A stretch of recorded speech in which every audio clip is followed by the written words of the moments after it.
Today's guest is someone I've been quietly watching and cheering on for months now.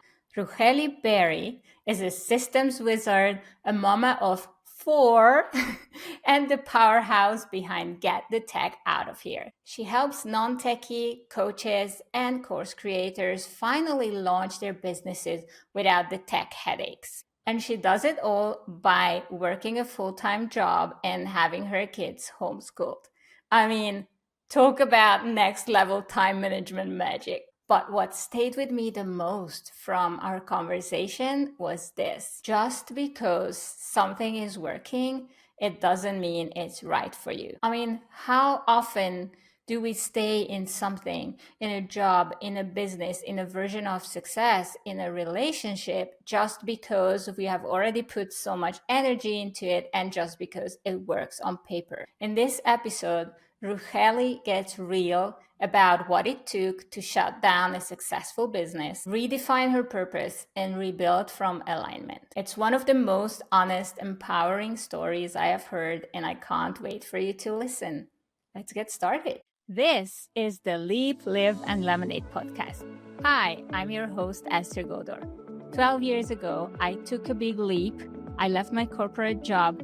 I moved into a new country and started a business from scratch in my fifth language. Today, I run a boutique launch and systems agency, helping ambitious entrepreneurs build smart and scalable digital businesses on Kajabi without having to do everything by themselves. This is your go-to place with honest stories, actionable strategies, and real talk around building a business and life you love. Your best life and success story are still ahead. Let's write them together. Hey there. Hi, Rucheli. How are Hi, you? Esther. I'm doing great. Thank you so much for having me on. It's a pleasure. Thanks so much for your time and willingness to joining me on the show Of today. course. I've been watching you over the last few months, amazed, and and I've been waiting for this episode. I'm very excited to hear the what's behind what's Behind behind the the story. scenes. Rucheli, let's start with a little intro. Tell our listeners, viewers, what what do you do and why you do what you do? Sure. So I'm Rucheli Berry. I am the founder of Get the Tech Out of Here, which is a company that I created to help coaches and course creators build simple, affordable, and scalable systems for their online business, but without the tech headaches. And so I give people plug and play templates and custom AI tools that I've built for them to make everything easier and literally click by click tutorials to basically take someone who has no technical knowledge or background and get them into the online business world, which is obviously something that takes quite a bit of tech. And this Oh is yeah. something that I started because my background is in software engineering. And so for me, it was a really natural way to use my skills to help more people that are out in the world helping more people, because we all know the world needs all the help it can get right now. Yeah. How did this whole story start for you? Okay, so you are a software engineer, but it's Yeah. not necessarily the same path for everyone. When did you Yeah. change? When did that come to life? Sure. So, about 5 years ago, I actually started my own online coaching business. And what I was doing at the time was helping women get remote roles in the tech industry, like I did. Mhm. And so, this is not something that I have a degree in. I don't have a degree in computer science. And I was coming from a more traditional kind of manufacturing background and switched into the tech industry on my own by teaching myself a whole bunch of stuff after I had my first kid Wow. because I wanted a role that was more flexible. And I found one and I was working remotely and it was amazing. And so I did that for several years. And then I had so many people asking me how I got the job that I got that I was like, what if I just turn this into a business? And so I started a career coaching business where I had a course and a membership helping women transition whatever experience they had into the online remote tech industry world. And I was running that business while I was still working full time and in the middle of the pandemic. So it was really crazy. Wow.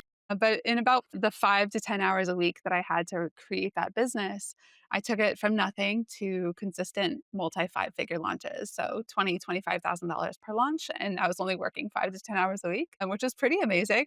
But I actually ended up shutting that business down because I decided that the tech industry is an incredible industry, but it's not something I want to be doing forever.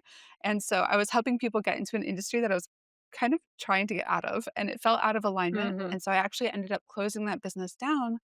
But I had so many people that watched me scale that business so quickly that were reaching out to me and like, "Hey, you're a tech person. You build this online business, so you know what you're doing. Can you help me with the tech side of my business?" And so it was people that we were running in similar business circles, and they were just reaching out to me like totally unsolicited for help Mhm. and for advice, and they were paying me for my time very well. And so I started doing one-on-one done for you tech services for people, helping them get their businesses online. Mhm. And it was a really interesting experience because on one hand, like, it was really great money, and I enjoyed watching people, like, go from not having a business to having a business over the course of Yeah. our VIP week working together. But at the same time, I didn't like having to be, like, completely fully on for, like, a full day or a full week at a time, like, just nonstop client work, like, that was really hard for me, especially because I was still working in my job and still, I have 4 little kids at home that we homeschool, and so I didn't really have time to, like, dedicate to one-on-one work that way in a way that was gonna be like Mhm. a business I could scale. And so at the beginning of 2024, I had this idea of like, I don't really like doing this one-on-one work right now, but there's something here and like it's something that a lot of people need. So how do I take what I've been doing with all of my one-on-one done for you clients and really find a way to package it and condense it down so that I can Mhm. help more people with less of my time.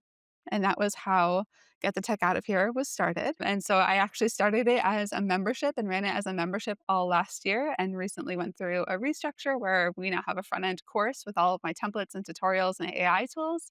And then we have a support membership that is separate. And that's where we're at today. And we have about 100 people that are part of our membership right now. And we're in the process of launching again, so we're gonna be welcoming some more people in the doors soon, and it's really exciting. It's been a crazy year. Amazing. Just listening to this is like, wow, it's all sounds so simple, but it also sounds like, oh my God, you've gotten so much done. So let's unpack it a little bit. Yeah. You quickly mentioned that you had 4 kids homeschooled at home. So how does Yes. someone manage all this with Yeah. with a big family? Yeah, and I'm still working full time right now. The eventual goal is to be out of my job and working on my business instead. Mhm. But right now I'm working full time and we've got 4 kids that are homeschooled and I'm building this business and it's a little crazy. I'm not gonna lie. It's definitely something that I could not do on my own. I'm very fortunate to have a very supportive husband who is the primary homeschooler. And so he definitely has the harder job out of the two of us in terms of being fully on with the You'd say kids so? all day long, for sure. He's incredible with them. And so that takes a huge load off of me, knowing that he's got the family and he's got the house and he's like really taking care of things well there. Obviously, I try to participate in the homeschool experience as much as I can with like field Mm. trips or projects or things like that. But he's definitely the primary homeschooler.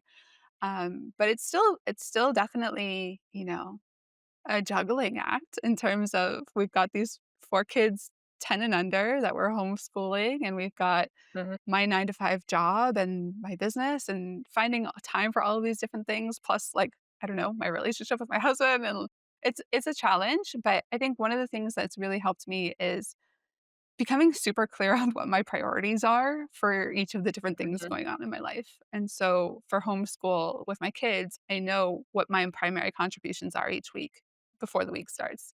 And for my business, I know what my 3 to 5 priorities for the week are before the week starts. And for my job, like I know what my main focus is for my job.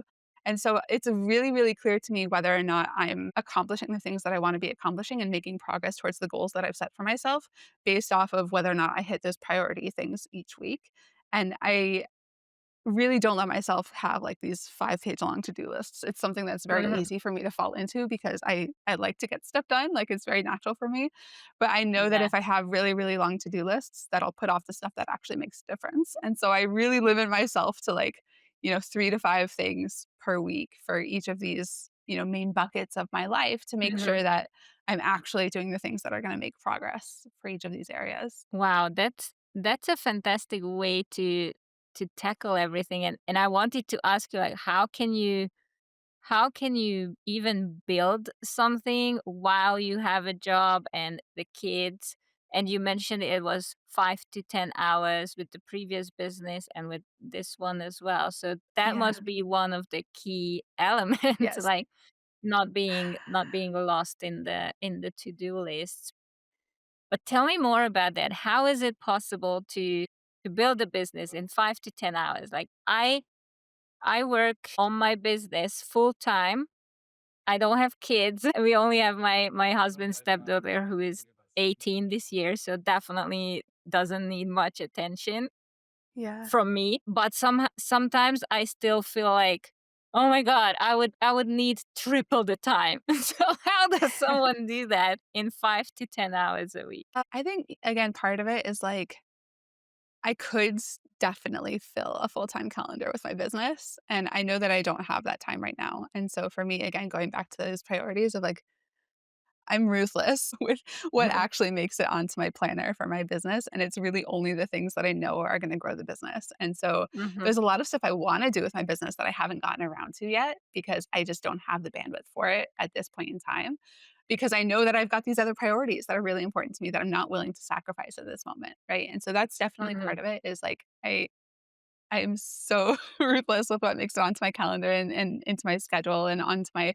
docket for the week, and that's definitely a huge part of it, that prioritization. Another part of it is, like, I am very blessed to have a very flexible 9 to 5 job, right? It's not, strictly 9 to 5. I work remotely, like, I'm in a co-working space, but I work remotely, and so mhm, I do have the flexibility on my lunch breaks or before or after work to, like, sneak in an hour here and there, and that's totally fine because I'm not in an office all day long. So that's mhm, definitely a big part of it for me. And, if I decide I want to hop on a podcast in the morning, then I just work an extra hour in the evening and it's not a huge deal. I'm very mhm, fortunate to have a very flexible job. So that's a piece of it too. But I think also, having the family support has been really, really invaluable because mm, in those seasons that do get a little busier than those 5 to 10 hours a week, for example, I'm launching on Monday, right? And so it's been really crazy this week. And in that wow, in that season of like it's been on the 10 hours side of things and not on the 5 hour side of things, which again, 10 hours on top of a full time job and on top of homeschooling, it means that I'm not around my family as much this week as I'm getting ready for yeah. that launch. But they know what it is that I'm doing and they're really, really supportive. And so that makes a huge difference.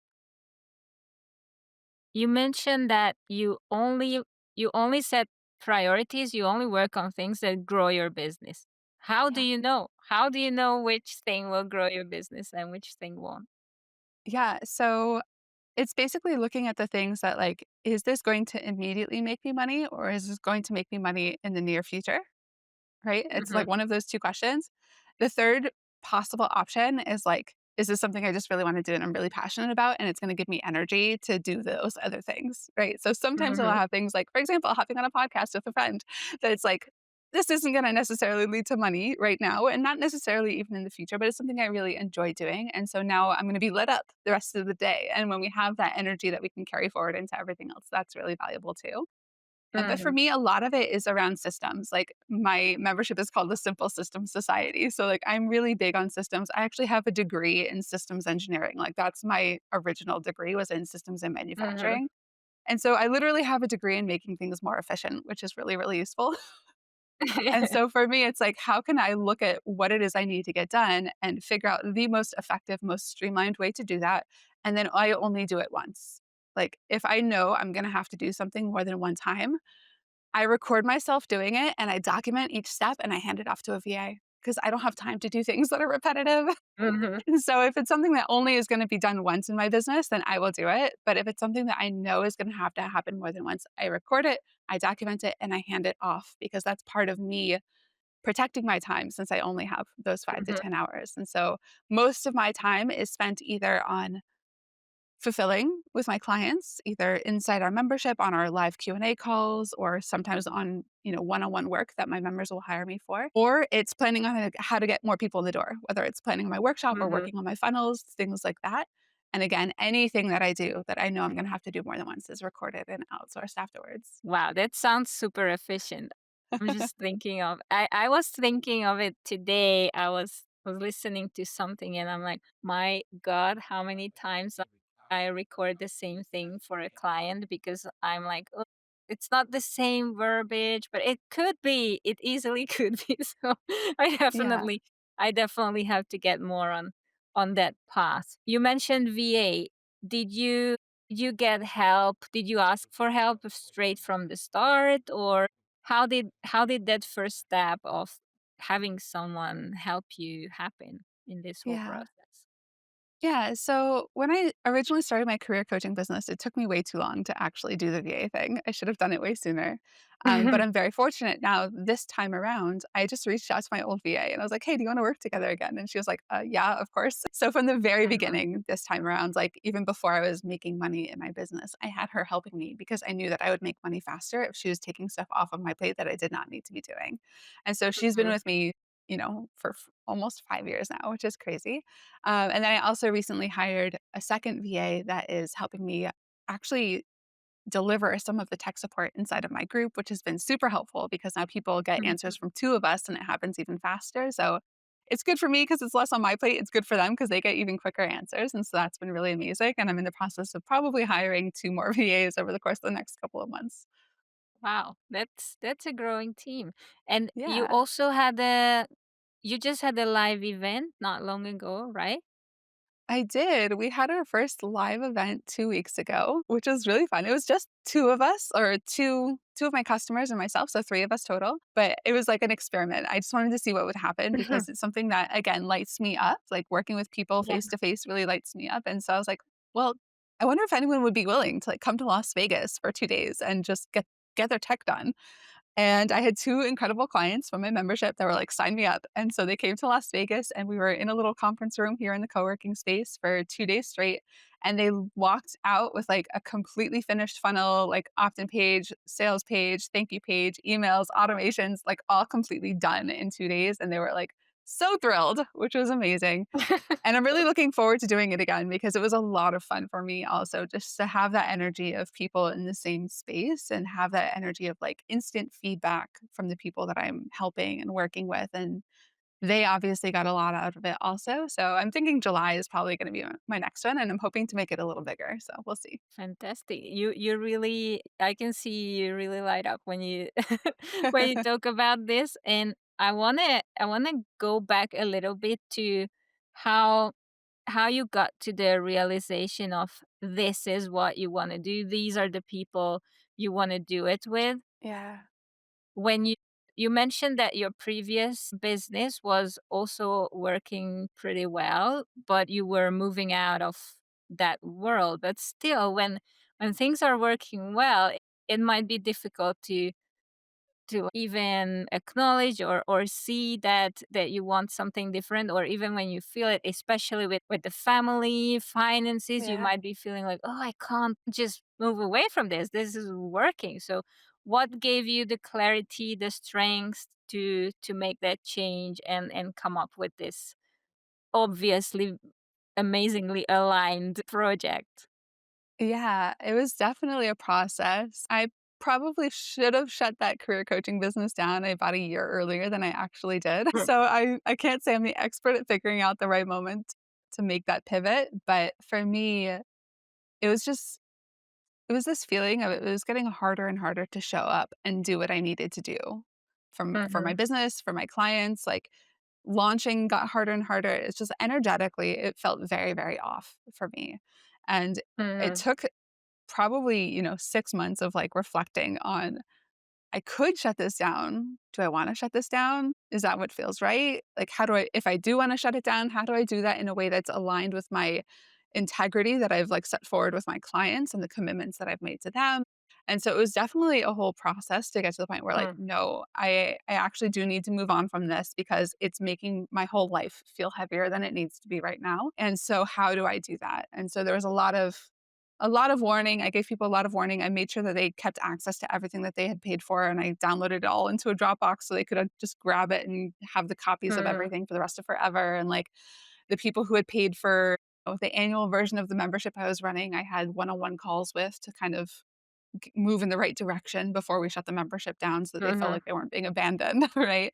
But it was a Yeah. really hard transition. It was a really hard call to make. But as soon as I did it, I knew I did the right thing. I instantly felt that weight like coming off of my shoulders. I didn't do anything online business wise for about a year after that. Like I needed to just let Okay, myself so kind there of was a recenter substantial break. and resettle, and, like, the one-on-one tech work found me naturally after that, and so Mhm. even when I was doing the one-on-one tech work, like, there was definitely still this period where I wasn't sure if that's what I wanted to be doing. Mhm. I also have a very spiritual and very, coaching-oriented bent to me, and so there's definitely always been this part of me that's like, "Oh, but tech is just tech, like, I could be doing something so much deeper and so much more meaningful," and that was something that I really struggled with for a while. Mm.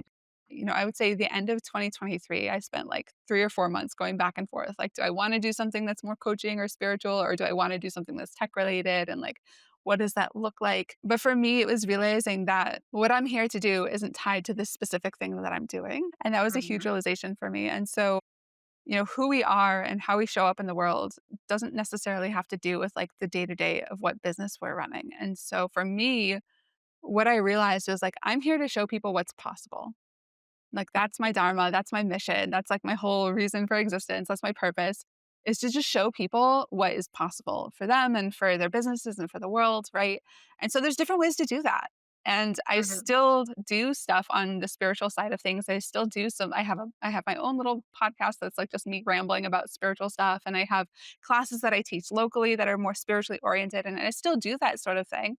But my business is showing people what's possible in their business, showing people what's possible in the online business world, right? And so I think as long as I'm tapped into my purpose, which is really showing people what's possible, that can take a whole Mhm. bunch of different forms. And once I got really clear on, like, oh, it's not like my purpose is this business. It's like, no, my purpose is bigger than that. Like, I have a bigger mission that I'm working towards. And that clarity Yeah. really helped me realize that I have all of these other outlets for the spiritual side already, but there's so many people that need the help that I can offer with the tech side of Mhm. things. And how many people are out there that have such incredible gifts and such incredible insights that the world really, really needs right now, that are, like, stuck because they're banging their head against the wall because of technology. And, like, the Yeah. fact that I could do something about that is, like, Hmm. that's a huge purpose for me, is, like, helping people help more people, helping people get out into the world so they can use the gifts that they have, showing them what's possible for their business. Like, one of my clients that was here for tech camp just reported back that she had her biggest launch ever after that tech camp. And, like, that lights me up because Amazing. she's doing incredible work. And now I get to watch that ripple effect happen. And that is so cool. And so I really feel that, like, even though there was definitely a part of me for a long time that was like, oh, you're just going to do tech stuff? Really? Like, no, this really is a really good, deep expression of my bigger purpose and my bigger mission.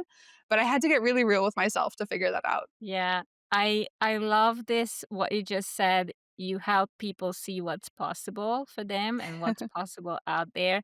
And I truly believe in it not just being the tech. If you just build something and they wouldn't be taking this whole vibe that you carry, if you just put that stuff out there, it probably wouldn't result in an amazing launch. I'm sure you are touching their whole way of showing up for their clients just by this work. Like listening to you, it makes me light up. So I imagine the same would happen with a client who might be pretty desperate when they when they come to you, because if everything goes well and they figure stuff out by themselves, they wouldn't come to you. They probably come to you when it's like, "Oh my god, I'm never gonna figure this Yeah, out by myself." Yeah. So even though it's just the tech, there is definitely a part of us. Like I also work with people on the tech side of their business, but it's always the soul behind it, the how they show up, their whole messaging and everything. It affects it. Yeah, it's not just the for sure. engine that we put behind. Yeah, and on our weekly calls, like, the conversations are largely tech related, but I would say at least twice a month, there's someone that comes on the call and just doesn't need tech help. They need like mindset help, right?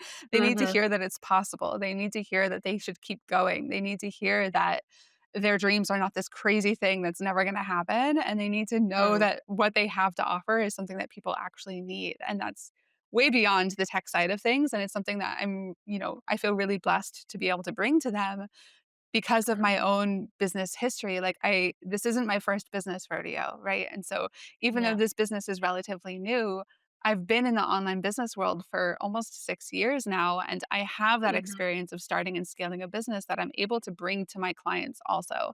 And you'll see their faces like slowly relax on these Mm. calls as I'm walking them back off the cliff of like, Yeah. this is all normal. Everything you're experiencing is a normal part of the online business world. All the things that you're feeling are totally normal, and you can do this. It's actually possible for you. Yeah. And there are people out there who are going through the same thing. Sometimes we feel like, oh my God, I'm so alone in this entrepreneurial journey. Not me, Yeah, because I for have sure. you and I have a whole bunch of people that we are connected with in a beautiful community. But when I started out, it was definitely a very, very lonely, solitary journey for the Yeah, first couple of years. And it's really definitely. nice when someone can finally have your back. If someone listening to us is now in a 9 to 5 job and they are wondering how to even get started, and I'm also thinking of, you said your the company you work for is really flexible. How can somebody go about this when they are about to start something? Would they keep it as a secret totally? Would they mention it? How to even go about it inside the, let's say, their existing job, with their colleagues, with their boss, and where to squeeze in the time? Would you say, like, do it in the mornings, do it at night, or just pick one day of the week when you can get the time for it? How to get started with this whole project? Yeah, so I guess we'll start with the first. Maybe I'll start with the last piece actually. Like when to do it. Like there's a book called When by Daniel Pink that talks a lot about what times your body works best on, and it's obviously different for everyone, right? I am not a morning person. If I tried to do the 5 a.m. club and build my business at 5 a.m., it would not be happening. Same So here. No way. my brain my brain turns on at around like 11 a.m. And so like for me to like actually be getting stuff done in my business, I know for me the best time is after work. And that Mhm. means that after work, I like take a 30-minute break to clear my head, and then I sit down on my other computer and get my work done. And for me, that's the best time. And, sometimes that means like when you're first building things out, I think it's important to keep in mind that when you're first building things, it takes a lot more effort and a lot more time and a lot more energy than once it's already built and you're maintaining it. Right. And so when I was first building out my membership and all of the content that's inside my membership, like got like 75 hours worth of tutorials inside my Mhm. membership. Like it was a lot of content. And I was doing like chunks of like 2 to 3 hours a night for months at a time. Right. And it was Mhm. a bit of a content slog getting all of that stuff done. But I knew going into it that there was a light at the end of the tunnel. Right. And that Mhm. once all of that stuff was recorded, it was recorded, and it's Mhm. tech, so do I need to update things every once in a while? Yes, I need to update things every once in a while, but it's like an hour here Yeah. or 30 minutes there, right? And it's not a huge deal.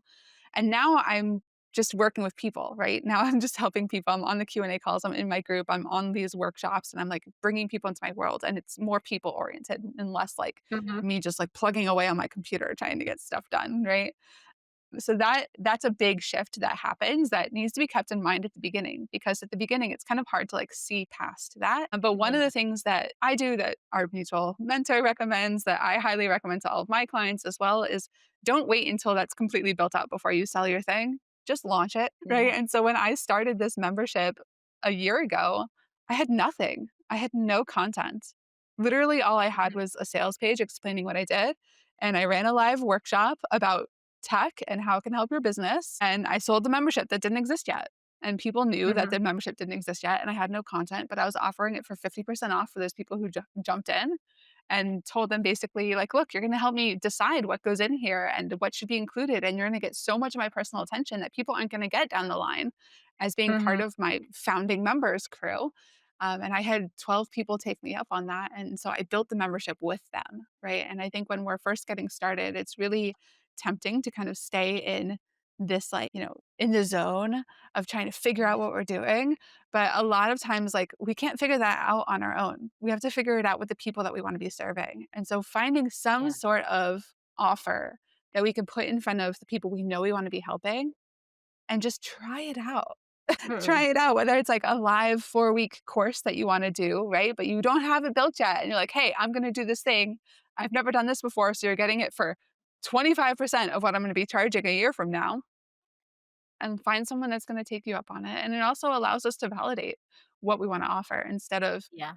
taking the time to build a whole course and then no one wants it at the end, which is the most disheartening thing ever. And I totally did that for my first business. Was not making that mistake again this time around. But I think, if you're working full time and you only have 5 to 10 hours a week, it's getting really clear on who you want to help, how you wanna help them, and then just go do it. Like, don't wait for, like, it to be perfect. Don't Hmm. wait for your site to be perfect. Don't wait for your product to be perfect. Like, literally just start sharing about what it is that you're passionate about and you wanna be helping people with, and then get the offer in front of people. And even if it's like the first time you do it, you're just saying, hey, I'm going to do a workshop. It's going to be a paid workshop and you can get it for $27 instead of $97. And if that's the first time you've ever sold anything online, it's still a huge deal to get people in the door for that $27 workshop. And then you're building momentum. You're getting to learn and interact with the people that you want to be helping. And then you take that and you integrate that and you make that into the next offer that you make, or you do it again and you relaunch it and you make it even bigger. And we put so much pressure on ourselves, I think, to like get it right the first time and get perfect the first time. And I think especially when you're building this on the side of a 9 to 5 business, or when you're building this on the side of running a family, or both, right? We don't Yeah. have time to make it perfect. We just got to get it done. And so for me, I live by done is better than perfect. I live by that Hmm. phrase, and my clients hear it from me over and over. Like, everyone in my membership has heard me say that, like, literally hundreds of times, because that's how I Wow. run my business. That's how I run my life, is get it done. You can always iterate later. Like, I'm coming from the software world. We ship the MVP and then we iterate. So Yeah. this is version 1, this is version 2, this is version 3, and that's how Hmm. the world works, right? And for some reason, when it comes to our own personal brands and our own personal businesses, I think we put so much pressure to get it right the first time Yeah. instead of realizing, like, Perfect. we That's have so the ability perfect. to iterate. Yeah, I learned it the hard way too. And then Yeah. with my latest course, it was built through 3 live beta iterations, and then the final product came out, but Yeah, it was so exactly. different from what I originally thought it would be. I love Yeah. what you said about the selling point at the start, because people are sometimes like, it's fake, I can't sell it, there is nothing. But your your key selling point in this case was your time, your personal time, which is the biggest value. It's worth so much more than just getting a pre-recorded course, which in the end, when it's already the final product, it probably resonates a lot and it helps. It's also amazing help. But if we can show people that actually they are in an exceptional position, being the first ones, Yeah. being able to shape what's gonna come out of here, I think that's a huge selling point. And that's the main thing we gotta show at the right. Yeah. Definitely, because if you're passionate about what you do and you know you can help people, and you go up to someone and you're like, "Hey, I know I can help you with this, Hmm. but I've never done it in this format before. So here's the deal. We're going to try something new. You're going to get my time for a quarter of what it would normally cost in exchange for Yeah. you helping me figure out how to best package this as a group, right? I've only done one on one and now I want to do it in a group setting. So y'all are going to help me figure this out. And therefore, you get what you want because you're getting the content that you're demanding because I'm creating it for you instead of having like just random content for Yeah. someone else. You get to tell me what it is you want, and you get more of my time and more of my personal attention and more of my personal feedback, right? And so it really is a win-win. And I think I personally love being part of people's betas because again, you get that special attention from whoever's creating the Yeah. course. And I've found that my founding members, like most of my founding members are still around a year later and they're still Hmm. loving it. They're still showing up and they're still active because they know that they've gotten so much from this process and they really did help shape everything that I do, which is really, a win-win situation for sure. Yeah, it definitely is. And about the employer part, did you Yeah. run into any issues? Like, can you talk about this? Sure. So you definitely have to check like your contract for moonlighting clauses in your contract when you're Hmm. doing this as an employee. For me personally, the moonlighting clause in my contract was you can't be in a competing industry. Right? Meaning Hmm. so I can't be doing something for my business that would be like at all competitive with my 9 to 5, but there's no clause against me having a business, right? And so Hmm. I'm not doing anything that breaks that contract by running a business because it's in a totally different like I'm helping online coaches and course creators. It's totally different from what I do in Yeah. my software job 9 to 5. And so you definitely have to check and make sure that you're not like crossing any legal boundaries. I don't post about my business all over LinkedIn because that's where my employer lives and that's where they are. And, that may change once I'm out of my 9 to 5. So it's not like I'm actively hiding it. Someone could go search my name and they're going to find all my stuff, Yeah. right? So if I had a Hmm. coworker that goes and searches my name on Google, they're going to find my business, right? I'm Yeah. not hiding it, but I'm also not like blatantly advertising it to the people that I work with. So it's kind of, it's kind of this in between stage of being, having a little bit of discretion, making sure you're obviously not breaking any of your contracts that you've signed with your Yeah. employer. But as long as you're still doing your job really well, right? You're not sacrificing your job in your 9 to 5 and like Hmm. your performance is not slipping there and it's not against your contract. Like, what are they going to say if they find out that how you use your free time is instead of you go rock climbing, you build a business? That's how you use your free time, right? It's your free Yeah. time. And so, I'm not overly worried about it. And if someone from my job came up to me and was like, I can't believe you're doing this, I'd be like, here are all my performance reviews. Do you have a problem? Like, I'm doing my job great. I'm great at what I do, and my work has not suffered. My hours have not suffered. And it does take some balancing and prioritization in Hmm. terms of making sure that all of those things are happening simultaneously in a way that doesn't jeopardize anything. But I Hmm. think for me, it's been like, this is what lights me up. This is what gets me excited. And so this is my hobby outside of work, right? It's Hmm. running this business. And would this be your full-time job one day, or that's not? What is the plan? Is there like a, if I have this many members, then I leave, or how do you Yeah. approach that? Yeah. So for me, it's interesting. There's a lot of burn the boats, burn the bridges kind of like rhetoric that gets thrown around in the online business world of like, don't give yourself a plan B, like make this the only option. And the second you're all in, money's just gonna fall from the sky. And like, that's cute. That is not for me though. Like I am the sole provider for a family of 6. And so I am not burning any bridges. I am not like destroying those boats once I get to the island. And so for me, like, is the goal to be out of my 9 to 5 and focused solely on my business and my family? Yes, absolutely. That is the goal. And it's the goal by the end of 2025 for that to happen. But I am not rushing that. I'm fortunate to have a job that I'm very good at and is very flexible and that most Mhm. of the time I enjoy pretty well. And so that's a pretty lucky situation that I'm in that I know is a privilege compared to what Yeah. the situations that a lot of people are dealing with.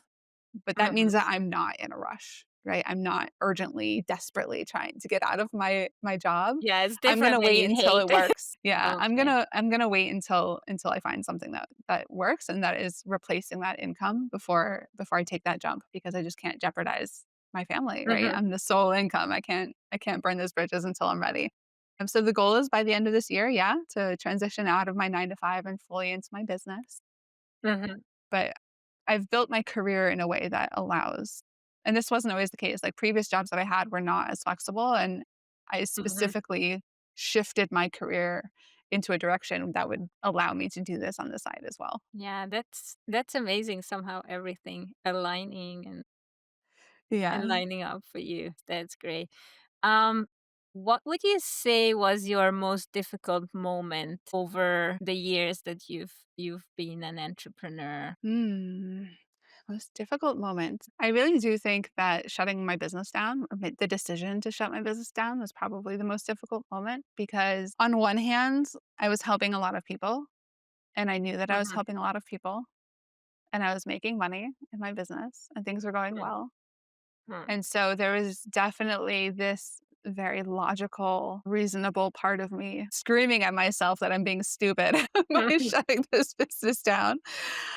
And it was a really like we call it like an ego death or shamanic death for me of like realizing that just because something is successful and on paper it looks good doesn't mean it's the right thing for you.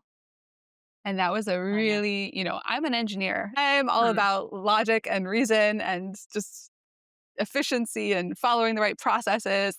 That's my background, right? And so for me to be able to look at something on paper that looks good and still be able to listen to my feelings and my intuition and say something's not right here, that was a big, hard process for me of like letting go of all of that reason and all of that logic and leaning into what felt like what I needed to be doing. And that mhm. was hard. That was a really difficult transition for me to make. I don't know if it would be as difficult for other people, but again, like my background is all like you do what makes sense. You do what's responsible. You do what, what lines Yeah. up, where the numbers line up. That's where you go. Like my whole career is built off of that. So that was a really challenging period of time for me leading up to making that decision.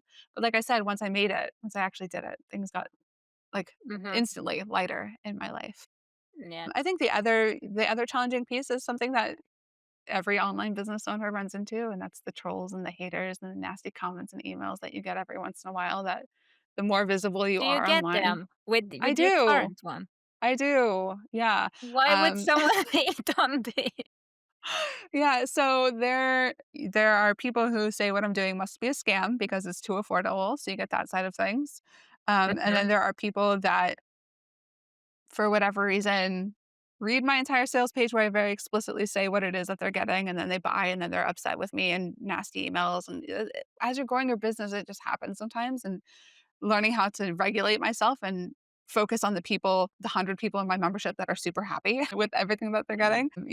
That's obviously, I think the human reaction is like our hackles raise and we get like this like kind of Yeah. response that we need to talk ourselves back off of. But also like, when you start running ads, you get all sorts of crazies that see your stuff. And we actually had someone that kept emailing us that was like very stalkerish for a little while. And that was a challenge to navigate. Wow. It's I feel like all sorts of weird stuff happens when you're running an online business and being able to find your center and recenter yourself really quickly becomes more and more important as your business grows. Like the Mhm. more visible you are, the more you're out in front of people, the more members you have, the more people on your team, stuff just happens, right? And like if we Yeah. take it all personally and we take it all like as the end of the world, which is what our subconscious voice is trying to, everything's falling apart, everything's like terrible. If we listen to that and we're not able to recenter ourselves, then everything falls apart and becomes terrible, right? Mm. And it really is this like learning process of figuring out how to tap back into our center and our purpose and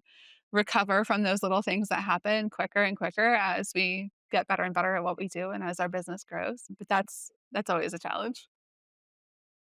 What would you say helps you recenter in those moments?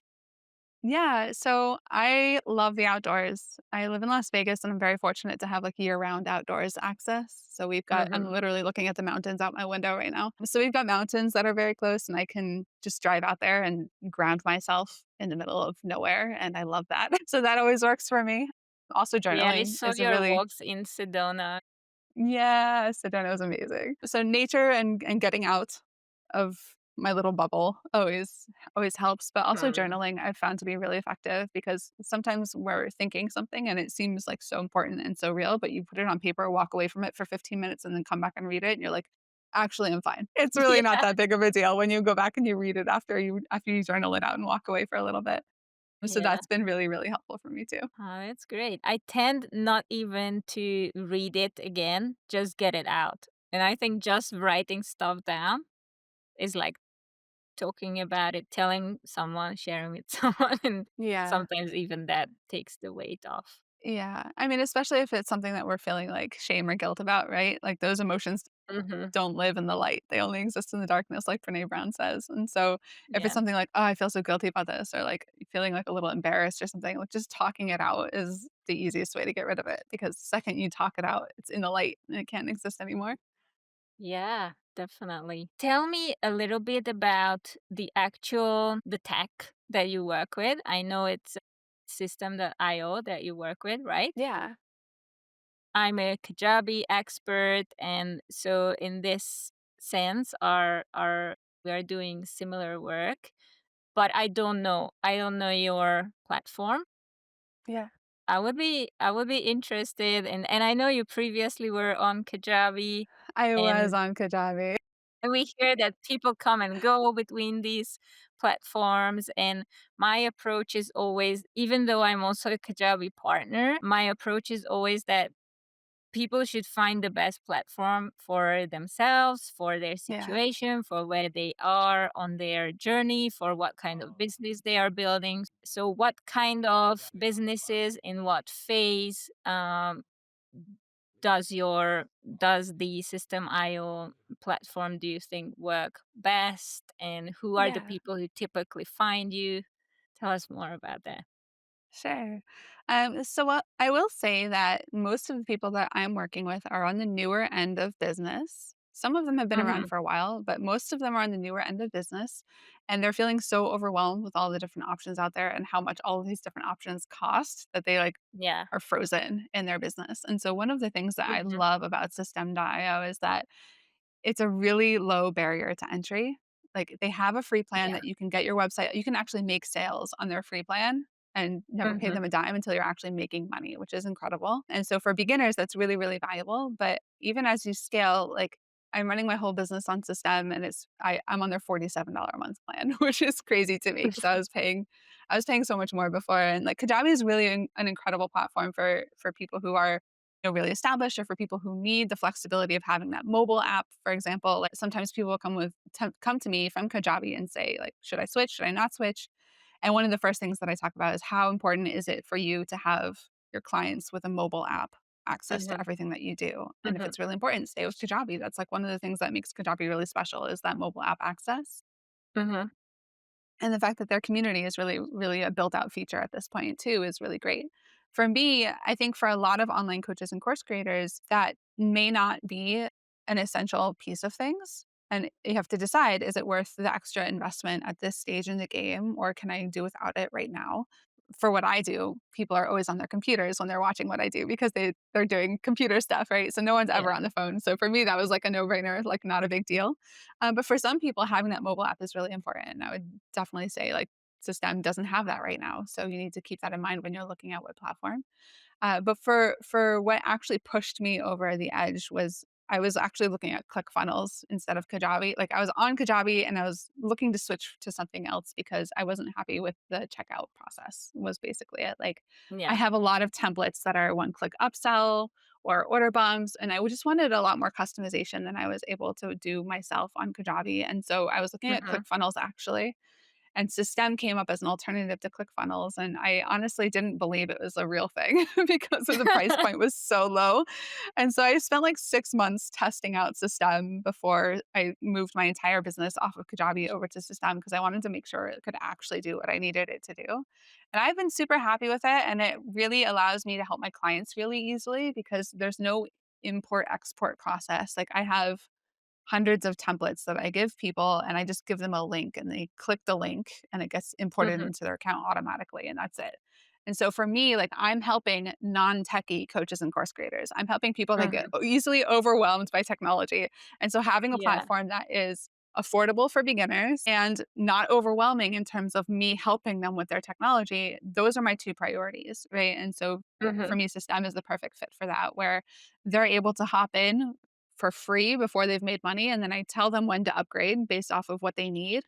And then I'm able to help them with just these one click template imports where they can come into my world and within the first 15 minutes of joining my program, they have their website, their opt in funnel, their nurture sequence, their sales funnel, and their course or membership platform templates all imported into their account within 15 minutes. Hmm. And like that's like a game changer for so many people. Wow, that's amazing. Yeah. Would you say that your clients are typically learning to do it themselves, or you teach them in a way that they would ask for help from a VA from the start? What's the typical approach there? Yeah. Um, I actually talk about hiring a VA in the last module of my program because my program is built broken out into 3 phases, which is design, build, scale. That's actually the name of the program. Design, build, scale. And so Mm, part of the scale phase is hiring and outsourcing things. And sometimes it's we're outsourcing to AI and sometimes we're outsourcing to VAs and to team yeah, members. And so I actually talk about hiring in that last phase of our program. So I do think it's really important. And the way that our program is structured, I am totally fine with people handing off logins to VAs once they hire them. And definitely have clients that are doing that. I think mhm, most clients, when they first join, they're on their own. And so when I'm yeah. walking them through things inside the program, I am walking them through click by click because I know they're not a techie and I know they're figuring this out for the first time by themselves. And so they're watching over my shoulder in all of these tutorials as I literally say, click here, then do this, then click here. And so they're pausing and then doing it and then replaying and rewinding 15 seconds and they're like watching the whole process, right?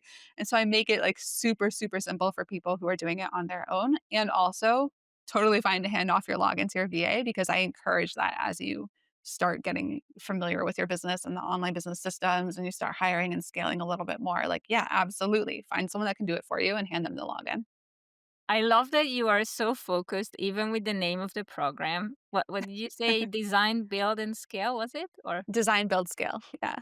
you see, I still remember it. It's like so much to the point, no sugarcoating, no fluff, and I can see this in everything you do. And I think that's a key to keeping things simple, like not Yeah. trying to to come up with even with these metaphoric names. It's like, yeah, this is what we do in this Yeah. program. This is Yeah. what And you my get. membership also, it's the Simple System Society. Yeah. The alliteration is cute, but it's very obvious what it is that we're doing in there. That's so cool. I tend to come up with names that are super metaphoric. Like my last program was called Jump, and then it was like, where do we jump? What do we do? But then in the end, one of my clients came up with an explanation on why it was. To me, it was Jump because it was. I'm very much a bridge burner person. So I would say, let's jump out of the plane and let's just do it and it will work. Yeah. But yeah, I also learned it repeatedly the hard way that you don't always have to burn those bridges. Yeah. But yeah, then my client said it's like working with you, it's like jumping out of a plane, but then having a parachute. So at least we got an explanation. I see that even for that program, such a to the point name could have made it so much easier to sell it, to promote it. I can totally see that.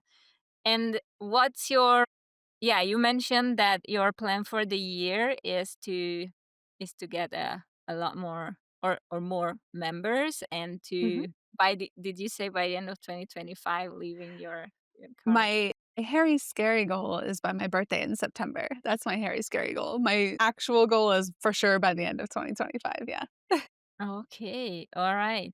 Um how do you see yourself as that person? Lately I've been trying to connect a lot with my future self and Yeah.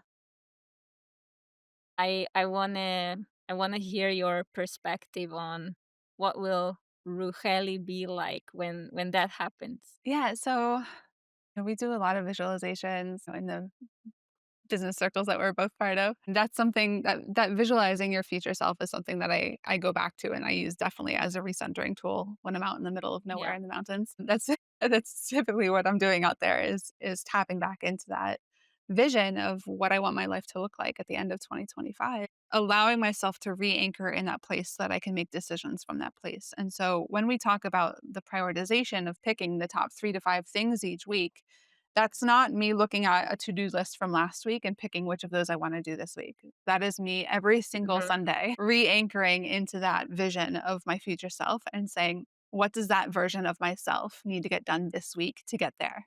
right? And so I'm Mm, very much making decisions from that future place already. yeah. That's what's helping me figure out like what are the things that I should be focusing on? What's actually going to move my business forward? What's actually going to take me to the next level? It's anchoring in that place. And so every Sunday when I'm sitting down and making those decisions about what's actually going to be on my to-do list this week, it's from that place of being anchored in December of 2025 where I'm already out of my job, right? And Mm, so if it doesn't make that cut, then it doesn't make that cut. And that's part of the reason that I'm so ruthless is like I'm able to look back from December 2025 and be like, no, that didn't actually matter. That thing that I was mm, obsessing over that I spent so much time on, that didn't actually matter. What actually mattered was getting my program restructured and relaunching it in a live workshop and blah, blah, blah, blah. Right. And so that's where I'm working from is from that place of like every single week tapping back into that end of 2025 version of myself. It's not always easy to stay there all week long, but at least when I'm planning my week, that's where I am. And if mm. I'm, if I'm getting flustered, if I'm getting distracted and unfocused, then I'll take a few minutes and just like do some deep breathing and recenter myself again. And that like these are my things on my to-do list because I know this is what's going to get me to 2025. Focus, just Mm. focus, right? And so that's been a really valuable tool for me. Yeah, I love that. I love that you are able to catch yourself and stop yourself in that moment, and it Not doesn't have always, but to I be try. like it sounds like, so it means that most of the time. Wow, that's beautiful. I wish all the very best for you in this all working out, and I know that you are on the best track from what I've seen from you over these months that I've been Thank following you. your path. Amazing. One more thing, where can people find you if somebody is in that exactly in that moment where they are like they have been wanting to start but they have been held back by the tech Yeah. and they would be happily reaching out to you. What's the best way to find you? Yeah, so if you go to my website, which is getthetechOutofhere.com, I'm still obsessed with this Makes name a year sense. later. So if you go to getthetechOutofhere.com, you'll find a link to whatever upcoming workshop I have that you can register. And Mhm.